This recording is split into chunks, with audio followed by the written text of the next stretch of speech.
Assalamualaikum warahmatullahi wabarakatuh dan salam sejahtera, salam Malaysia Madani. Tata kelola yang baik dan keteguhan integriti adalah asas kepada kestabilan negara dan kepercayaan rakyat terhadap institusi kerajaan. Dalam konteks Kementerian Pertahanan, integriti adalah tunjang yang menjadi nadi kepada keselamatan dan kedaulatan negara.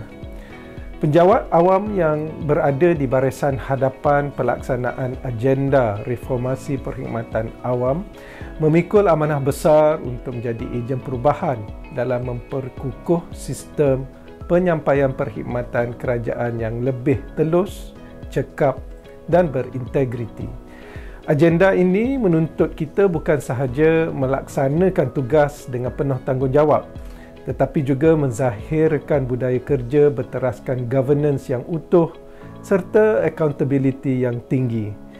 Iltizam ini diterjemahkan melalui Pelan Anti Rasuah Nasional (NACP) dan Strategi Pembenterasan Rasuah Nasional 2024-2028 yang memberi penekanan kepada pembudayaan integriti dan penambahbaikan tadbir urus di semua peringkat.